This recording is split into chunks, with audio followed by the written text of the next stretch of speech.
The candle was brought in from outside. The stick belongs to the set in the east corridor, not to this room. For additional illumination. But Sir Lionel's own desk lamp was burning when we entered.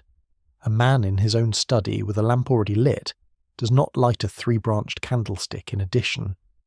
The candlestick was the thief's tool, not Sir Lionel's comfort. I thought of something. The warm lamp, I said. You mentioned a lamp that should have been extinguished remaining warm. Was that this lamp? Holmes gave me the look of a schoolmaster whose slowest pupil has at last produced the correct answer. The corridor lamp at the east wing's far end. It burns on a timer of custom. Hargreaves extinguishes it at 10 o'clock as a rule.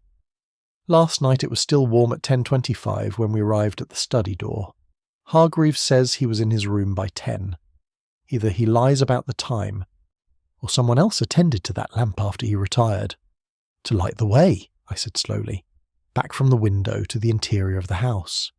Just so, the exit through the window, the traverse of the exterior wall beneath the cedar, and re-entry through the side door at the north end of the east wing, which I find this morning to have a freshly disturbed bolt. All of it conducted with sufficient illumination that the whole business could be accomplished at a pace that left no rushing, no stumbling, no errors. He dusted his hands together with a quiet finality. This was not a crime of impulse or opportunity. Every element was prepared. The concealment, the candlestick, the adjusted clock, the lit lamp, the cleared exit. Someone stood in this house for 2 days, waiting for the evening to arrange itself correctly, and when it did, they acted with the precision of a person rehearsed. He sat down in the chair he had drawn to its original position by the hearthrug, stretched out his long legs, and pressed his fingertips together in the way that meant his thinking had moved from the gathering of evidence to its arrangement. 2 people, I said, less from certainty than from a sense that the scope of what he was describing exceeded one person's management. At minimum, said Holmes. The preparation and the execution are of a different character. One mind planned this, another pair of hands carried it out. He looked at the ceiling. And they have been in this house together since the evening of the 22nd, sharing a secret that neither has betrayed to us in open conversation, which requires either a long and confident alliance or a very clearly understood compulsion. He said nothing further for a time. The clock in the corridor continued its slow, dishonest tick, 3 minutes behind the truth, as it had been throughout the entire affair. Chapter 7. The Convenient Discovery. The afternoon brought a change in the weather and a change in the situation, and I am not certain which of the two surprised me more. By 2 o'clock the sky had lightened perceptibly in the southwest, and the particular oppressive grey that had sat over Brackenridge Hall since our arrival had thinned to something more tentative, almost luminous, with patches of diffuse brightness that suggested the sun was making its first tentative inquiries into the matter.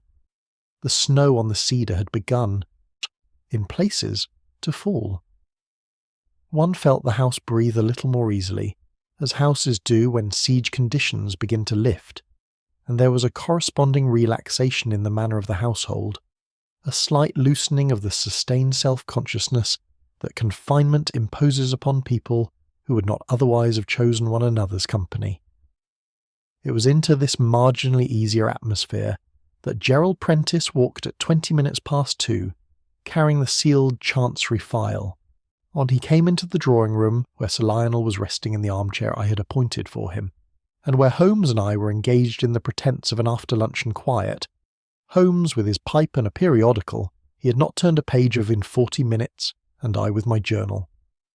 Prentice held the file in both hands, carried before him with the deliberate carefulness of a man presenting something fragile to its owner, and his expression was that particular compound of sheepishness and relief that I associated with younger sons confessing expenditures to their fathers. Sir Lionel, he said, and stopped, and began again. I have been considering my position since this morning, and I find I cannot in conscience permit things to stand as they are. He placed the file on the side table beside Sir Lionel's chair with something approaching ceremony. The document was behind the panel in the study wall, the third panel to the right of the fireplace. I found it there this morning, early, before anyone else was about. Sir Lionel looked at the file, then at Prentice, and then at Holmes, in that order. "I must explain myself fully," Prentice continued, addressing himself now principally to the room in general, which is to say to Holmes. "Curiosity, I'm afraid, is the honest word for it. I have been aware for some time, through professional channels, that this particular Chancery record existed, and that its contents bore upon matters of some legal interest to a client I represent, though in a relatively minor capacity. I came here under the genuine invitation of Sir Lionel, whom I had met through a mutual acquaintance at the inns, but I will not pretend that the existence of the file was entirely absent from my calculations when I accepted." "It rarely is," said Holmes, without looking up from his periodical.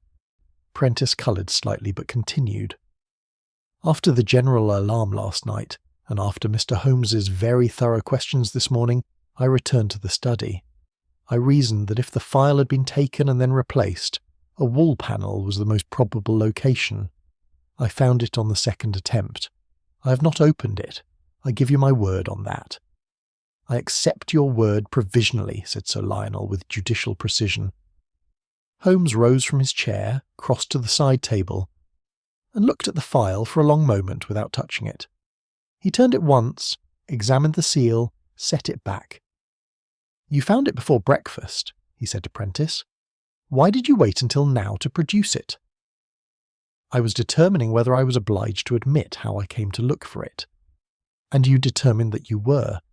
"I determined that Mr. Holmes already knew, or would know shortly, and that the difference between voluntary disclosure and compelled admission is not merely one of degree but of character." There was a pause. I watched Holmes's face, which revealed, in these moments, precisely as much as he intended and nothing further. He said, with what I can only describe as an almost gentle courtesy, "That is honestly put, Mr. Prentice. You may return to your room." Prentice went. Beside him with an expression in which relief and renewed anxiety were so evenly balanced as to produce something resembling composure. "Is it over, then?" he asked. "It is not," said Holmes. He had moved to the window and was looking out at the brightening afternoon with his back to the room. "It is a beginning, and a carefully arranged one. Prentice's confession is true as far as it goes. He did find the file behind that panel, and he did not open it, but he did not place it there, and he does not know who did. The panel, as it happens, is one I had already examined this morning and found empty, which means the file was placed there between my examination at 9 o'clock and Prentice's discovery at some point before breakfast, which he took at 8:30. I considered this. Then the file was returned to the house during the night, through the same north door by which it was removed, which was unbolted, as I mentioned, and which I left unbolted upon discovering it, precisely to observe whether it would be used again. He turned from the window. It was. At some point between 4 and 6 this morning, while the house was at its deepest sleep, and while I confess I had allowed myself 2 hours of rest, someone re-entered by that door, traversed the east passage, and I entered the study and deposited the file behind the wall panel, in the confident expectation that a thorough search of the room would presently discover it. But you had already searched the room. Yes, and that is the detail upon which the entire manoeuvre depends. Whoever returned the file knew that I had searched the study, which means they observed my movements closely enough last night to know when I'd finished. They returned the file not to restore it, Watson. One provides a culprit, a location, a recovery. It closes the matter so tidily that no one with ordinary instincts would think to look further. Sir Lionel was watching Holmes with the full, sharp attention of a man who spent 30 years in courts of law and had not lost the habit. "But you're not a man of ordinary instincts, Mr. Holmes." "I am a man who distrusts tidy solutions on principle," said Holmes, "and this solution is exceptionally tidy. Prentice is guilty of curiosity and a minor impropriety, nothing more. He's been handed the role of confessed party with some skill, and he has played it genuinely, which is the most convincing performance available, since he does not know he is performing." He picked up the file at last with careful fingers, and examined the seal again at length, turning it to the light. The repressing is apparent to anyone who looks for it. The wax was softened and reapplied over the original impression. The file was opened, read, and resealed with the duplicate seal whose residue I found upon the desk. Whoever read this document now knows its contents, which was their purpose from the beginning. He set the file down with the quietness of a definitive conclusion. The theft was never really a theft, I said slowly. It was a reading. Precisely. The file is of no use to them physically.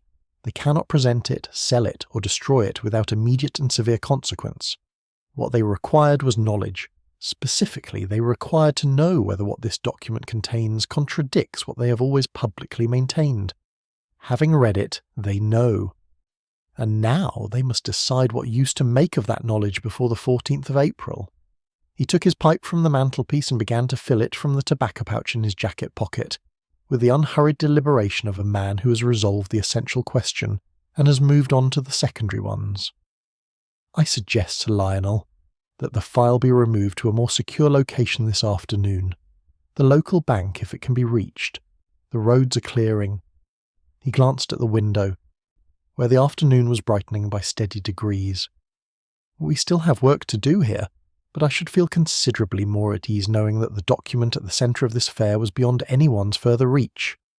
Sir Lionel nodded and reached for the file. Holmes returned to his chair, relit his pipe, and this time did turn a page of the periodical, though I cannot suppose he read a word of it. Chapter 8. Confidence in the Wrong Conclusion. The file was dispatched to the village bank at 4 o'clock in the care of Hargreaves, who drove the gig himself along roads that had become, if not entirely passable, at least negotiable by a determined man with a steady horse. Sir Lionel watched the gig depart from the drawing-room window with the expression of a man releasing a long-held breath, and I thought that whatever anxiety had underlain his original invitation to Holmes had been, at least in its most immediate form, relieved. He was still pale, and I had insisted on a second examination before permitting him to rise from his chair, but the concussion was resolving as straightforward cases do in otherwise healthy men, and his mind, which was the organ that mattered most to him, was entirely unimpaired. What I had not anticipated was Holmes's conduct for the remainder of that afternoon. He was, in a word, agreeable. He congratulated Prentice over tea on the good sense of his voluntary disclosure, expressed the view that the matter would rest where it lay without further formal consequence, and accepted a second cup with the social ease he could produce on occasion, as effortlessly as he generally declined to produce it. Prentice received this absolution with visible relief. The particular relief of a young professional man who has feared for his reputation and found it intact. He became, in consequence, rather more animated than I had previously seen him, and the tea-table conversation was, for perhaps 40 minutes, the most natural and comfortable gathering the visit had so far produced. I observed Holmes throughout this performance with the mixture of admiration and wariness that his more opaque manoeuvres always prompted in me. He was neither deceiving Prentice precisely nor enlightening him. He was allowing him to believe the story was finished, and doing so with a warmth that was genuine enough in its expression, but entirely calculated in its purpose. What that purpose was I could not yet entirely determine, though I had my suspicions. It was after tea, when the company had dispersed to the hour before dinner, that Holmes appeared at the door of my room and closed it behind him, with the quiet click of a man who's been waiting for privacy. "You have not said anything," he remarked, seating himself in the chair by the window. "I have been waiting for you to say it." "Then I will." He crossed his legs and looked at the ceiling in the way that meant he was ordering his conclusions for presentation, rather than still reaching them. "The household has accepted the resolution. Prentice confessed a minor impropriety. The file has been recovered and secured. The investigation appears to have answered its central question. Miss Ryder and Rook have both been notably quieter since the file was removed, which is the quietness not of guilt but of relief, the kind of relief that follows the successful completion of an aim. They believe they have succeeded, I said. They believe the storm has passed, yes, and I have given them every reason to continue believing it. For the next several hours. He glanced at me with that calm, measuring look. I have one further thing to establish before I am prepared to bring this to a conclusion, and it requires that no one in this house adjusts their behaviour in response to feeling observed. The moment they understand that I am not satisfied with the Prentice resolution is the moment the more cautious of the two, and Rook is the more cautious, I think, becomes very much more careful. You said this morning that two people were involved, one who planned, one who acted. Yes, and the question of which performed which function is not yet answered to my complete satisfaction. He rose and went to the window where the last of the afternoon light lay flat and pale across the white park. Consider what we know. Rook has the professional knowledge to examine a cabinet lock, to handle a sealed document with the minimum of damage, and to repress a seal credibly. He has demonstrated his familiarity with the file's legal context and with the geography of Sir Lionel's study in ways that speak to preparation. Miss Ryder shares the name of one of the families mentioned in the case history, has corrected Sir Lionel on a specific point of Chancery procedure, and her composure under circumstances that have visibly disturbed the others is the composure of someone with a fixed purpose rather than someone simply managing anxiety. The purpose being to learn whether the file contradicts their family's claim. Their family's claim, Watson, or what amounts to the same thing, their current legal and financial standing, if that standing was built upon a settlement whose foundations this document calls into question. He turned from the window. There is one further thing, and it is the thing I went back for this morning, after directing your attention elsewhere.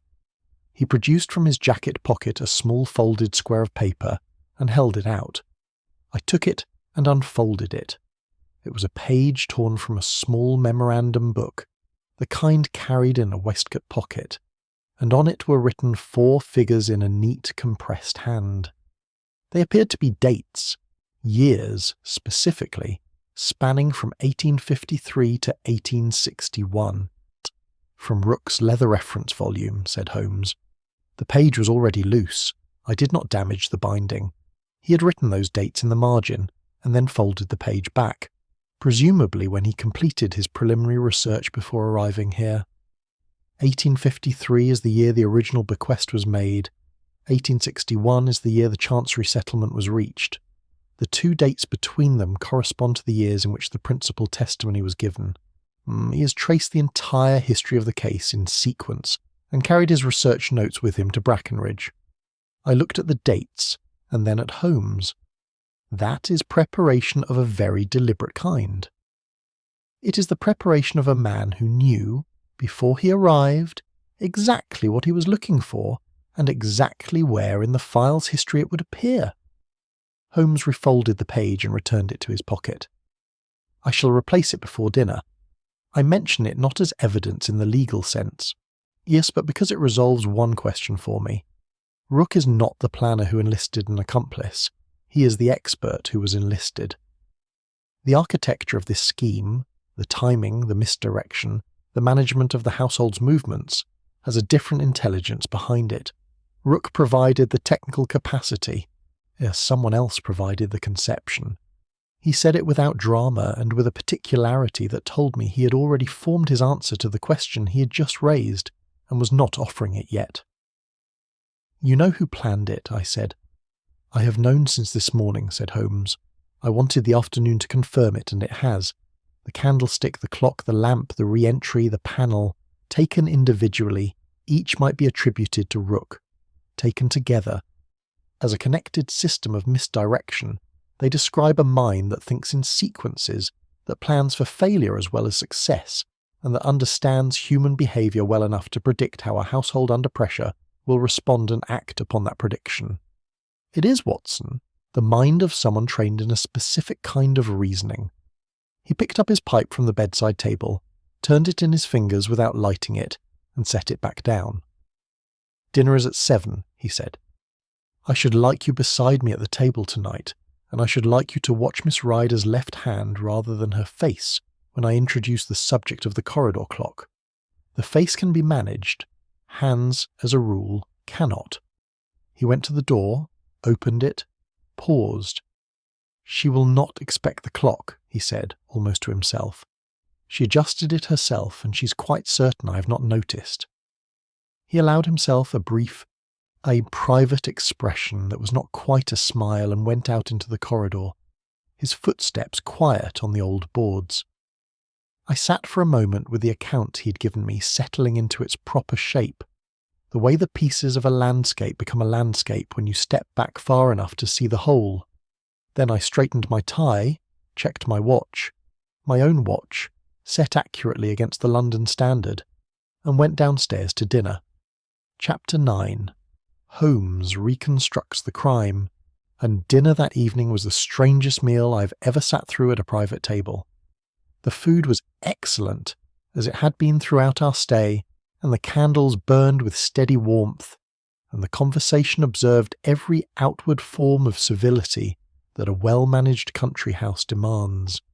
Yet there was, beneath it all, the particular tension of a stage awaiting its final scene, felt most acutely by the man who had written it, and by myself, who knew it was coming, and perhaps dimly by one or two others, whose instincts had begun to tell them that the resolution of the previous afternoon had been received with a suspicious equanimity by the one man whose dissatisfaction ought to have mattered.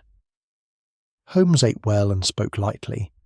He asked Rook about the provenance of a medieval charter he claimed to have seen reproduced in a legal gazette, a question sufficiently technical that Rook was drawn into answering at some length, thus his natural scholarly absorption overriding the caution that had governed him all day. Holmes listened with apparent interest and contributed 2 or 3 observations that were accurate enough to sustain the exchange. Miss Rider ate with her customary composure, spoke when addressed, and did not look at Rook more than 3 times during the meal, which was, I thought, an admirable discipline that nevertheless constituted its own kind of evidence. I watched her left hand, as Holmes had instructed. It lay beside her wine-glass with perfect stillness for most of the dinner. It was only when Holmes, toward the end of the main course, introduced the subject of the corridor clock, remarking, in the most casual of registers, that he had always found the timekeeping of country houses charmingly approximate, and that the long case in the East Passage appeared to run a little slow, that the hand moved. It did not tremble. It did not clench. It simply shifted. A slight lateral movement of perhaps an inch, the fingers spreading briefly and then resettling, the involuntary adjustment of a person whose attention has been redirected inward with some urgency. It lasted perhaps a second. Holmes, who was looking at Rook when he made the remark, could not have seen it by direct observation. He had trusted me to see it for him, and I had. After dinner he gathered the company in the study. He did it without announcement or ceremony, simply suggesting, as the party rose from the table, that there were 1 or 2 points he wished to put before everyone while they were assembled, and that the study seemed the appropriate room. Sir Lionel, who had dined with us on my medical sufferance and who was, I thought, as well prepared as a man could be for whatever was to follow, took his accustomed chair nearest the fireplace. The others arranged themselves in the manner of people who are not certain where they stand and have chosen physical positions as a temporary substitute for the moral ones. Holmes stood in the centre of the room, his back to the cold fireplace, and began without preamble. "I am going to describe what occurred in this room on the evening of the 23rd, he said, "and I ask that you hold your objections until I have finished, as they will be answered in the course of the account." He looked at Miss Rider first, and not briefly. "This affair has 2 histories, he said. "The first is the history of the sealed Chancery file itself. The second is the history of a family whose fortunes depend upon that file's contents remaining unknown. I will address the second first, because it is the one that explains everything that followed." He moved to the desk and rested one hand upon it, not with the air of a man seeking support, but of one marking a location in his narrative. The Rider family, or the surviving branch of it represented in this room, has maintained for 30 years the position that their claim to a portion of the Ashcroft-connected settlement of 1861 was entirely lawful and properly arrived at. I have no doubt that Miss Rider herself believes this.